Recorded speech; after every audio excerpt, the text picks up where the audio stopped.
चलिए एक फिजिक्स का टॉपिक समझते हैं, त्वरण यानी एक्सेलरेशन। ठीक है, तो जानते हैं कि आखिर में त्वरण क्या होता है, एक्सेलरेशन क्या होता है। तो देखिए, लिख लीजिए टॉपिक है आपका त्वरण। तो समझते हैं कि त्वरण क्या है। देखिए, जब हम कोई भी गाड़ी चलाते हैं तो गाड़ी चलाने के लिए सबसे ज़्यादा जरूरी क्या है, एक्सेलरेटर। तो जो एक्सेलरेटर होता है वो काम क्या करता है, यानी स्पीड, गाड़ी की जो स्पीड होती है, वेलोसिटी होती है, उसको बढ़ाने का काम करता है। कौन? तो आपका एक्सेलरेटर। तो सेम एक्सेलरेटर जो गाड़ियों में लगा होता है वही एक प्रकार का त्वरण है। ठीक है, तो त्वरण क्या होता है कि किसी भी वस्तु के वेग में जो परिवर्तन होता है ना, वो एक समय पर होता है कि भैया इतने समय में इतना परिवर्तन हुआ है। मतलब कि मान लीजिए कि हम गाड़ी चला रहे थे 5 बजे 40 के स्पीड से थे, तो 5:01 पे 50 हो गए, 5:02 पे 60 हो गए, यानी 40 से 50 हुए, 50 से 60 हुए। यानी हम अपने वेग में क्या कर रहे हैं, वृद्धि हो रही है, स्पीड हमारी बढ़ रही है। यही क्या है, आपका त्वरण है। अब ये बढ़ा कैसे? तो एक्सेलरेटर से, है ना। जो गाड़ियां होती है उसमें एक्सेलरेटर होता है, समझ में आ गया, उससे बढ़ती हैं। तो त्वरण क्या कहता है कि किसी भी वस्तु में अगर वेग परिवर्तन होता है तो क्या कहलाएगी, त्वरण कहलाएगी। और वो वेग परिवर्तन क्या है, समय के साथ होगा, यानी समय के अनुसार होगा। तो इसका डिफिनीशन क्या बनेगा, कह सकते हैं कि वेग परिवर्तन की दर को त्वरण कहते हैं, है ना। यानी वस्तु में वेग परिवर्तन की दर को क्या कहते हैं, त्वरण कहते हैं। आई बात समझ में? यानी अगर कोई वस्तु है उसके वेग परिवर्तन होगा और समय के अनुसार, तो क्या कहलाएगी, त्वरण कहलाएगी। अब देखिए, मान लीजिए कि कोई वस्तु है वो गति कर रही है, क्या कर रही है, समय के साथ गति कर रही है।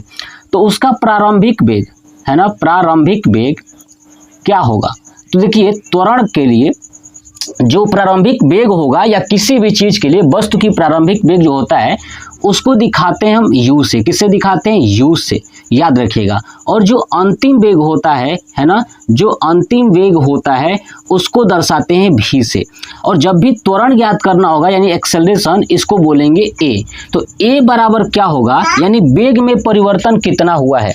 तो वेग में परिवर्तन क्या होगा कि जो अंतिम वेग हुआ है, जैसे मान लीजिए कि हुआ था, पहले हम 10 की स्पीड से चल रहे थे, 10 किलोमीटर पर घंटा, ठीक है। फिर उसके बाद जो है कि 20 हो गए, है ना।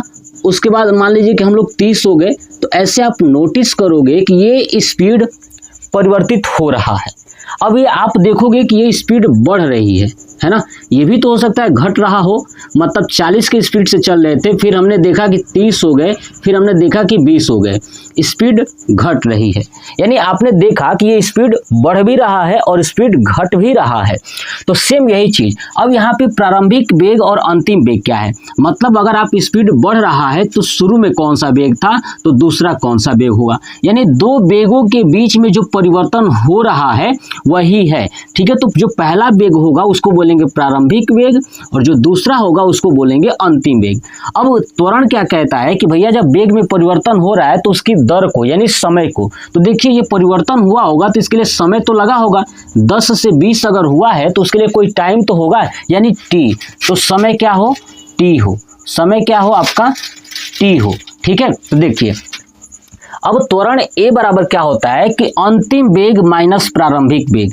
अंतिम वेग क्या है, v माइनस प्रारंभिक वेग यानी u, और समय से भाग कर देंगे, t से भाग कर देंगे, तो ये हमारा आ जाएगा त्वरण। ये बात याद रखिएगा कि त्वरण कैसे निकलेगा, तो अंतिम वेग माइनस प्रारंभिक वेग बटे समय। ठीक है, तो ये हो जाएगा हमारा त्वरण। कंप्लीट हो गया, समझिए। अब देखिए त्वरण का जो है मात्रक क्या होगा, मात्रक क्या होगा। तो याद रखिएगा त्वरण का मात्रक क्या होता है, मीटर पर सेकेंड स्क्वायर। क्या होता है, मीटर पर सेकेंड स्क्वायर। इसका जो बीमा होता है, बीमा कैसे लिखोगे, देखिए मीटर को लंबाई को यानी एल, तो एल हो जाएगा बटे में सेकेंड स्क्वायर यानी समय को लिखते हैं टी से और टी का स्क्वायर हो जाएगा, तो एल अपान टी स्क्वायर। अब देखिए एल ऊपर रहेगा, टी स्क्वायर जब ऊपर जाएगा तो माइनस में हो जाएगा टी के पावर -2, यानी जो त्वरण होता है उसकी बीमा क्या है, L T⁻⁻², याद रखिएगा। अब नेक्स्ट चीज समझते हैं इसका कि त्वरण कौन सी राशि है। तो याद रखिएगा त्वरण एक सदिश राशि है। कौन सी राशि है, त्वरण एक सदिश राशि है। ठीक है, इतनी बात आपको याद रखनी है, टोटल 5 बातें याद रखनी है। पहला, त्वरण का परिभाषा क्या होता है, त्वरण क्या है, तो किसी गतिशील वस्तु के वेग में परिवर्तन की दर को त्वरण कहते हैं, कंप्लीट।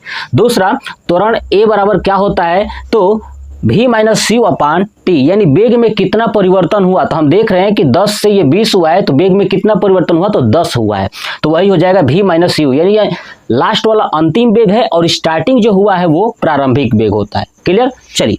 और समय, कितना परिवर्तन होने में समय लगा है वो, उसका क्या करेंगे, यानी v-u/t, तो यह हमारा निकल जाएगा त्वरण।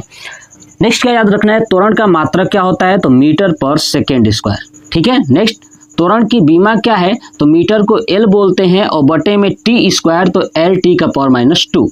और नेक्स्ट क्या है कि त्वरण कौन सी राशि है, तो त्वरण एक सदिश राशि है। कौन सी राशि है, त्वरण एक सदिश राशि है। इतनी बात आपको याद रखनी है त्वरण से संबंधित। अब चलिए समझते हैं कि आखिर में त्वरण कितने प्रकार के होते हैं। तो देखिए, त्वरण के वैसे तो बहुत सारे प्रकार होते हैं, लेकिन मेन आपको मैं 4 पढ़ाऊंगा। कितना, त्वरण के 4 प्रकार होते हैं।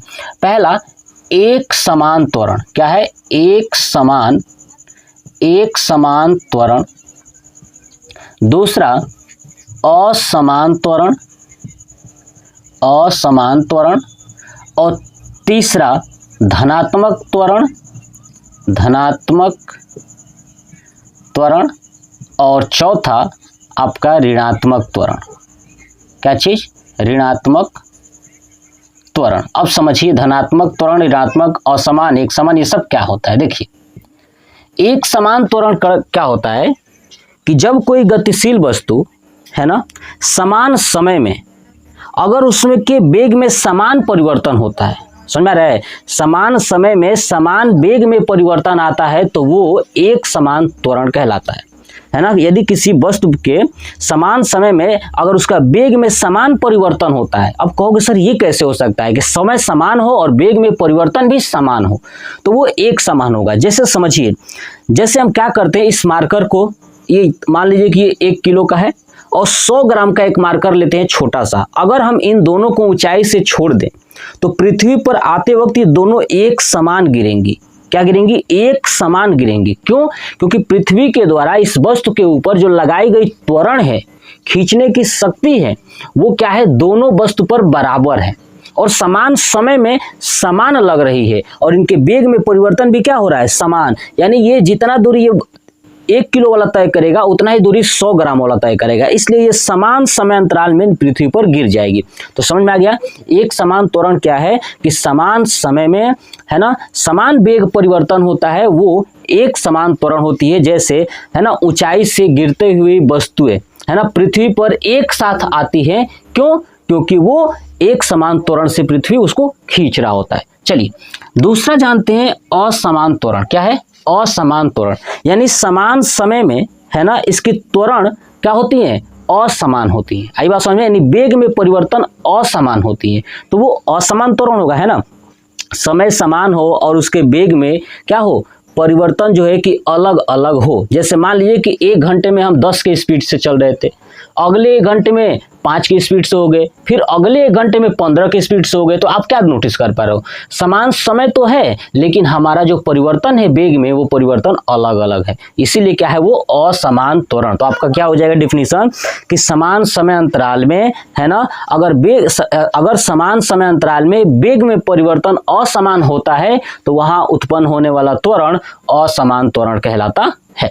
क्लियर। अब इसका एग्जांपल देखिए, सड़कों पे चलने वाली गाड़ियां, जो सड़कों पे चलने वाली गाड़ियां होती हैं, क्या उसका एक्सेलरेटर बराबर लेके चलते हो, नहीं चलते, असमान, अधिक कम अधिक कम अधिक कम, वो असमान त्वरण है। क्या है, वो असमान त्वरण है।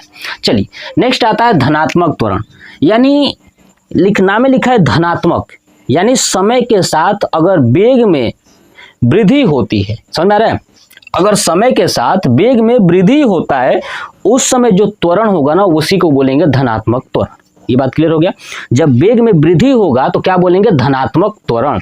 और वही चीज जब वेग में कमी होगा तो उसको बोलेंगे ऋणात्मक त्वरण। ये दिमाग में बैठा लीजिएगा, है ना। यानी जब किसी गतिशील वस्तु के वेग में वृद्धि होता है तो उस समय उत्पन्न त्वरण धनात्मक त्वरण होता है, और जब गतिशील वस्तु के वेग में कमी होता है उस समय जो उत्पन्न त्वरण होता है वो ऋणात्मक त्वरण होता है। देखिए ऋणात्मक त्वरण हमेशा माइनस में आएगा, लेकिन ध्यान रखिएगा जब माइनस में आंसर आएगा तो इसका मतलब कि वो ऋणात्मक त्वरण है। तो ऋणात्मक त्वरण को माइनस में आंसर लिखना नहीं है, माइनस में आएगा लेकिन लिखना नहीं है। लिखने का मतलब क्या हुआ कि आपने सॉल्व किया तो मान लीजिए आ गया -5, है ना, मीटर पर सेकेंड स्क्वायर, तो आप ऐसे ही लिख के आंसर लिख दोगे, बिल्कुल नहीं, ऐसा नहीं लिखना है। अब इस क्या करोगे, इस माइनस को हटा देंगे, इस माइनस को हटा देंगे, और ध्यान रखिएगा कि अब इसी को मंदन कहेंगे। क्या कहेंगे, मंदन। यानी जब माइनस में आंसर आता है तो ऋणात्मक त्वरण को क्या कहते हैं, मंदन कहते हैं। तो अब ये जब माइनस में आंसर आएगा तो इसके नीचे लिख देंगे क्या कि अतः, है ना, अतः गतिशील वस्तु, है ना, मंदन की स्थिति में है, ऐसे शब्द जोड़ देंगे, या मंदन में है। तो मंदन से क्या समझ में आ जाएगा कि मंदन का मतलब कि ये ऋणात्मक है, तो ये ऋणात्मक, यानी जब भी इसका बात आएगी ऋणात्मक त्वरण आप निकालोगे और त्वरण निकालोगे, अगर वो त्वरण ऋणात्मक आ जाता है तो आप माइनस मत लिखिएगा, या हो सकता है आप अगर न्यूमेरिकल कर रहे हो 4 विकल्पों वाला उसमें माइनस न दे, तो ध्यान रखिएगा मंदन की बातें आपको समझ में आ जाएगी। यानी आपसे पूछेगा तो डायरेक्ट या तो ऋणात्मक त्वरण बोल देगा या कहेगा कि मंदन ज्ञात कीजिए। क्या ज्ञात कीजिए, मंदन ज्ञात कीजिए। तो मंदन का मतलब कि जो आपका आंसर आएगा वो ऋणात्मक में आएगा। ठीक है, तो ये था त्वरण। त्वरण से संबंधित जितनी भी जानकारियां थी मैंने आपको समझाया। ये बहुत आसान है, आप चीजों को सीखिए, समझिए और आसानी से आप कर पाओगे। तो ये बात आपको समझ में आ गया कि एक समान त्वरण क्या है, असमान क्या है, धनात्मक क्या है और ऋणात्मक क्या है। ये टोटल चारों त्वरण को मैंने कंप्लीट करा दिया। कमेंट बॉक्स में कमेंट करके बताइएगा कि आपको ये वीडियो कैसा लगा। जय हिंद।